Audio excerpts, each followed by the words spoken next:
Praise the lord. ప్రియమైన వారులారా, మీ అందరికీ యేసుక్రీస్తు నామంలో ప్రేమపూర్వక శుభోదయం. మన హృదయంలో ఎన్నో ఆందోళనలు, భయాలు, సందేహాలు ఉన్నా దేవుడు మనకు ఒక అపురూపమైన బహుమతిని ఇవ్వాలనుకుంటున్నాడు. అది ఒక సమాధానము అనే ఒక పీస్ఫుల్ కండిషన్. ఈరోజు దేవుని వాక్యము మన హృదయాన్ని నింపి మన జీవితాన్ని నడిపించే నిజమైన సమాధానాన్ని అనుభవించడానికి మనల్ని ఆహ్వానిస్తోంది. ఈరోజు కృపావార్త ద్వారా దేవుడు మీతో మాట్లాడాలని కోరుకుంటూ ఉన్నాడు. చివరి వరకు శ్రద్ధగా వినండి. కొలస్సీలకు రాసిన పత్రిక 3వ అధ్యాయం 15వ వచనంలో అపొస్తలుడైన పౌలు గారు ఈ విధంగా చెప్తున్నారు.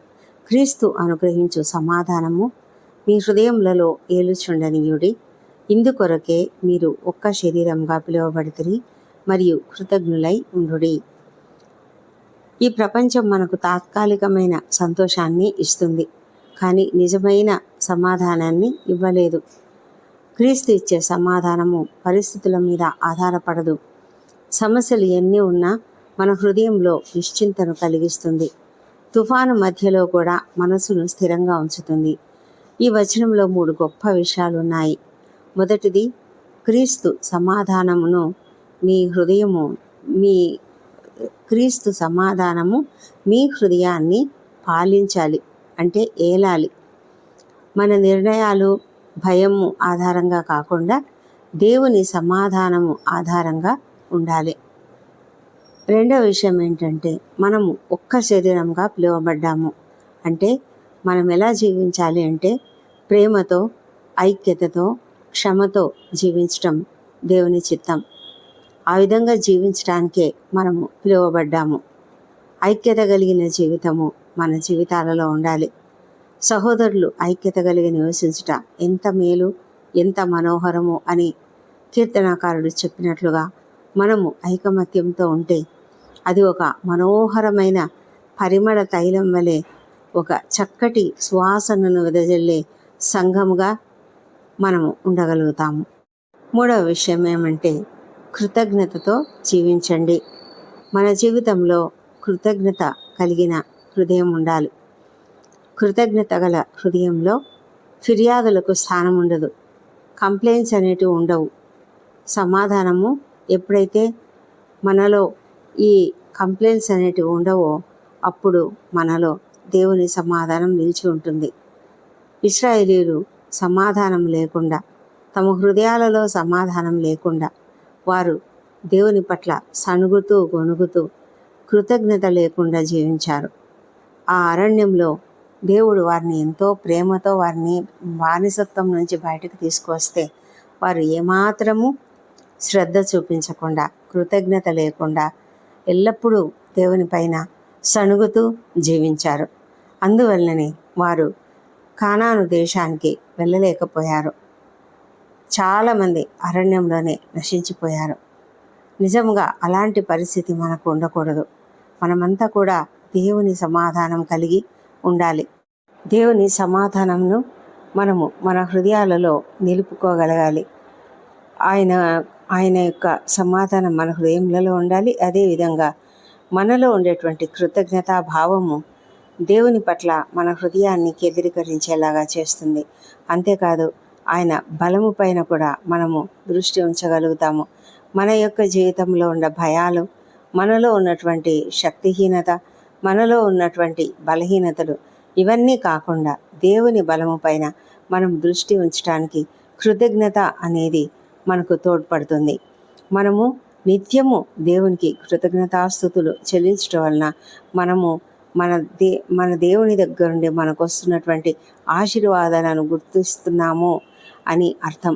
మనము ఎప్పుడు కూడా కృతజ్ఞత లేకుండా ఉండకూడదు. ఎందుకంటే దేవుని నుంచి ఎన్నో ఆశీర్వాదాలు మనం పొందుకుంటున్నాం.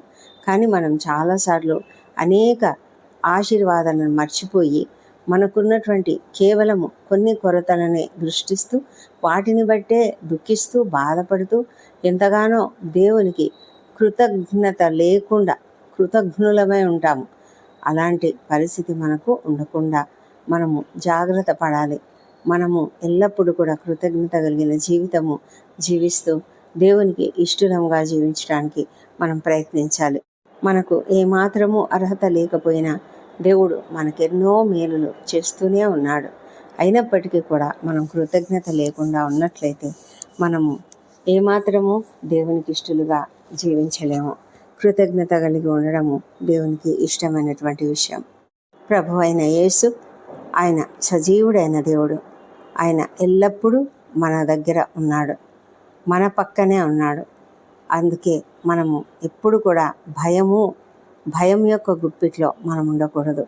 కీడు అనేది మన జీవితాలలో పని చేయకుండా దేవుడు దానిని నిర్వీర్యం చేసేశాడు. ఆయన సమాధానం అనేది చాలా బలమైనది. మనము ఏది ఎదుర్కొంటున్నా కూడా మన పరలోకపు తండ్రి మనల్ని చూస్తూ ఉన్నాడు.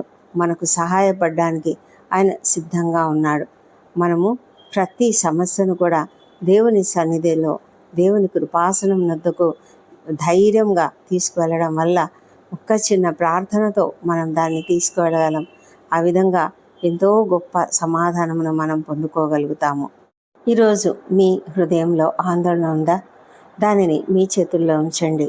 దేవుని సమాధానము మీ హృదయాన్ని కాపాడుతుంది. ప్రార్థించుకుందాం. పరిశుద్ధుడైన దేవా, మా ప్రియ పరలోకపు తండ్రి, నీకు వేలాది వేల స్తోత్రములు. ఈ గొప్ప అద్భుతమైన దినాన్ని మాకు అనుగ్రహించినందుకు వందనములు. ఈ నూతన దినంలో నీ యొక్క నూతనమైన వాత్సల్యంతో మమ్మల్ని నింపండి. మా హృదయాలను నీ సమాధానంతో నింపుమని ప్రార్థిస్తున్నాము. ఈ లోకంలో మేము ఎదుర్కొంటున్నటువంటి భయాలు, ఆందోళనలు, కలతలు మా మనసులను ఆక్రమించకుండా మీరు మమ్మల్ని కాపాడమని ప్రార్థిస్తున్నాం. ప్రతి విషయంలో నీ చిత్తాన్ని తెలుసుకునే జ్ఞానాన్ని మాకు ప్రసాదించుము. మా కుటుంబాలలో ప్రేమను, ఐక్యతను, క్షమను పెంపొందించుము. విభేదాలు ఉన్న చోట నీ సమాధానాన్ని స్థాపించమని ప్రార్థిస్తున్నాము. ఎల్లప్పుడూ కృతజ్ఞతతో జీవించే హృదయాన్ని మాకు అనుగ్రహించమని వేడుకొంచున్నాము. మా సంఘాలలో, కుటుంబాలలో, సమాజంలో అంతటా కూడా సమాధానంను నింపమని ప్రార్థిస్తున్నాము. తండ్రి, ఎవరైతే అనారోగ్యంతో ఉన్నారో వారిని స్వస్థపరచండి. క్రిటికల్ కండిషన్స్లో ఉన్న వారికి నాయన తగిన స్వస్థత త్వరగా జరిగించము. ఎంతోమంది ఐసీలో ఉన్నారు తండ్రి. ఎంతోమంది నాయన మరి వెంటిలేటర్పై ఉన్నారు దేవా. కొంతమంది సర్జరీలో గుండా వెళ్తున్నారు. మా తండ్రి, ప్రతి ఒక్కరిని కూడా మీరు స్వస్థపరచమని ప్రార్థిస్తున్నాం తండ్రి. తీవ్రమైన అనారోగ్యము, కీమోథెరపీలు, డయాలసిస్లో కూడా వెళ్తున్నవారు, ఇంకా అనేక రకాల సమస్యలు, శరీరంలో మాకున్న శరీరంలోని ప్రతి బాడీలోని ప్రతి పార్ట్లో ఉన్నటువంటి ప్రతి అస్వస్థతను కూడా తొలగించమని ప్రార్థిస్తున్నాం తండ్రి. దేవా ప్రభా, మరి ఎంతోమంది నిరుద్యోగులై ఉంటూ ఎంతో నిరుత్సాహంతో ఉన్నారు. వారిని మీ ధైర్యంతో నింపమని ప్రార్థిస్తున్నాము తండ్రి. ఉద్యోగాలు, వ్యాపారాలు, చదువులు, కుటుంబాలు, పరిచర్యలు అన్నింటినీ కూడా నీ ఆశీర్వాదంతో నింపమని ప్రార్థిస్తున్నాం. ప్రాముఖ్యంగా ఎంతోమంది ఈ దినం ఇంటర్వ్యూలకు హాజరవుతున్నారు. వారికి విజయం అనుగ్రహించండి. తప్పకుండా ఉద్యోగాలు అనుగ్రహించండి. అనేక మార్గాలను వారి ఎదుట తెరవండి. ఆర్థికంగా ఇబ్బందులు పడుతున్న వారికి సహాయం చేయండి. అత్యవసరంగా తండ్రి ఎంతోమంది అప్పుల సమస్యల్లో ఉండి ఎంతగానో కృంగుదలలో ఉన్నారు. వారికి అందరికీ కూడా విడుదల దయచేయమని ప్రార్థిస్తున్నాం ప్రభా. మా తండ్రి దేవా, మరి అనేక సమస్యలు, కొరతలు కలిగినటువంటి వారు ప్రార్థిస్తూ ఉన్నారు. దయ ఉంచి మీరు ప్రతి ఒక్కరి ప్రార్థన అంగీకరించమని వేడుకొంచున్నాము. సంతానం కొరకు ఎదురు చూస్తూ నేను ప్రార్థిస్తున్న వారిని దర్శించి వారికి తప్పకుండా చక్కటి సంతానం అనుగ్రహించమని ప్రార్థిస్తున్నాం తండ్రి. ప్రభా, నీ పునరుత్థాన శక్తిని వారిలో నింపండి దేవా. గర్భిణీ స్త్రీలను ఆశ్రయించి వారికి సుఖమైన ప్రసవం అనుగ్రహించండి. మా తండ్రి దేవా, ఎంతమంది అయితే విద్యార్థులు దూర ప్రాంతాలలో తల్లిదండ్రులను విడిచి దూరంగా ఉంటూ చదువుకుంటున్నారో వారికి కావాల్సిన మంచి జ్ఞానం ఇచ్చి చక్కగా మరి వారు చదువుకొని ఉన్నత స్థాయికి చేరగలుగుటకు సహాయం చేయండి. కాంపిటేటివ్ ఎగ్జామ్స్ రాస్తున్నటువంటి వారికి తప్పకుండా వారు జయం పొందినట్లుగా సహాయం చేయమని వేడుకొంచున్నాము తండ్రి ప్రభా. ఈ దినము మా ప్రతి పనిలో మీరు తోడుగా ఉండమని వేడుకొంచున్నాము. మా దైనందిన పనులు, కార్యక్రమాలు, ఉద్యోగ జీవితాలలో, మా ఉద్యోగ జీవితంలో మేము చేసే పనులు ప్రతిదీ కూడా నాయన సక్సెస్ఫుల్గా జరిగించమని ప్రభా, ఉత్తమమైన రీతిలో మేము చేయుటకు సహాయం చేయమని వేడుకొంచున్నాము. మా మాటలు, తలంపులు, క్రియలు సమస్తము నీ ఆధీనంలో ఉంచుకొని నీకు అనుకూలంగా, నీ చిత్తానుసారంగా నడిపించమని వేడుకొంచున్నాం తండ్రి దేవా. ప్రయాణాలలో క్షేమమును, భద్రతను అనుగ్రహించండి మా తండ్రి. మరి ఎంతమంది మా ప్రార్థనలు కోరుతున్నారో వారికి అందరికీ కావాల్సిన సహాయం అనుగ్రహించమని వేడుకొంచున్నాం. న్యాయం కోరుతున్నటువంటి అనేకులకు న్యాయం జరిగించండి.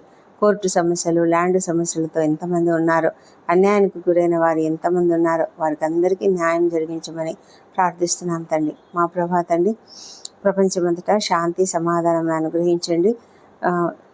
ఎక్కడ కూడా యుద్ధ వాతావరణం లేకుండా చేయమని వేడుకొంచున్నాం తండ్రి. మా ప్రభా, ఇజ్రాయెల్ దేశంను దీవించండి. యెరూషలేమును దీవించి వారి నగరులలో క్షేమము, వారి ప్రాకారములలో నెమ్మదిని దయచేయమని ప్రార్థిస్తున్నాం తండ్రి. మా తండ్రి దేవా, నీ సన్నిధి కాంతి ప్రతి ఒక్కరిపైన ఉదయింపజేయము. మా అందరిలో నాయన నీ ఉండమని ప్రార్థిస్తున్నాము. రక్షణ లేని ప్రతి ఒక్కరిని దర్శించి వారి హృదయాలను మార్చి వారి మనోనేత్రాలను వెలిగించి వారిని తెలుసుకునేలాగున సహాయం చేయండి తండ్రి. మా ప్రభు, ఏ ఒక్కరు వదిలిపెట్టబడడం నీకు ఇష్టం కాదు తండ్రి. కృప చూపించండి.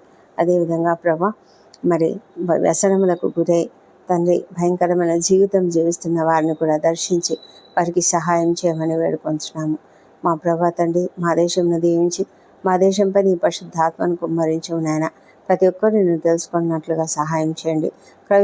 క్రైస్తవులపై జరుగుతున్న అనేక దాడులు, హింసలు అరికట్టమని ప్రార్థిస్తున్నాం ప్రభా. సేవకులు ఎంతోమంది అనేక మారుమూల ప్రాంతాలలో సేవ చేస్తున్నారు, నీ స్వార్థను ప్రకటిస్తున్నారు. వారిని కూడా మీరు తప్పక చక్కగా నడిపించమని ప్రార్థిస్తున్నాం తండ్రి. మా తండ్రి దేవా, మరి మా జీవితాలలో మీరు మాకు చేస్తున్న ప్రతి మేలును బట్టి నీకు వేల స్తోత్రములు, కృతజ్ఞతాస్తుతులు చెల్లిస్తూ ఉన్నాము తండ్రి. మరి మా దేశ అధికారులను, ఉద్యోగులను, పరిపాలకులను, మా రాష్ట్రంలో పనిచేస్తున్నటువంటి వాళ్ళని అందరినీ కూడా నీతిగా నిజాయితీగా పనిచేయనట్లుగా సహాయం చేయమని ప్రార్థిస్తున్నాము. మా దేవా ప్రభా, మరి ఈ దినం బర్త్డేలు, వివాహ దినములు జరుపుకుంటున్న బిడ్డలను దీవించండి. గడిచిన సంవత్సరం అంతయు మీరు వారికి చేసిన ప్రతి మేలును బట్టి నీకు వందనములు. రాబోయే సంవత్సరంలో ఇంకనూ అధికమైన మేలులను వారికి అనుగ్రహించమని ప్రార్థిస్తున్నాం తండ్రి. మా ప్రార్థనలన్నీ మీరు అంగీకరించినందుకు నీకు వందనములు. ఈ ప్రార్థనలు మా ప్రభువైన యేసుక్రీస్తు నామంలో అడిగి వేడుకుంటున్నాం తండ్రి. ఆమెన్. ఈరోజు మేము ఎక్కడికి వెళ్ళినా నీ సమాధానము మాకు తోడుగా ఉండునుగాక. ఆమెన్. ఈరోజు దేవుని వాక్యము మీ హృదయాన్ని ఆశీర్వదించి ఉంటే ఈ సందేశాన్ని మీ కుటుంబ సభ్యులతోనూ మరియు స్నేహితులతోనూ పంచుకొనండి. మీ ప్రార్థన అవసరాలను కామెంట్లలో తెలియజేయండి. మీ కొరకు మేము ప్రార్థిస్తాము. దేవుని సమాధానము ఈరోజు మీ హృదయాన్ని, మీ కుటుంబాన్ని, మీ జీవితాన్ని నింపునుగాక. దేవుడు మిమ్మల్ని సమృద్ధిగా ఆశీర్వదించునుగాక. ఆమెన్. క్రీస్తు సమాధానము నా హృదయంలో ఏలును అని విశ్వాసంతో కామెంట్ చేయండి.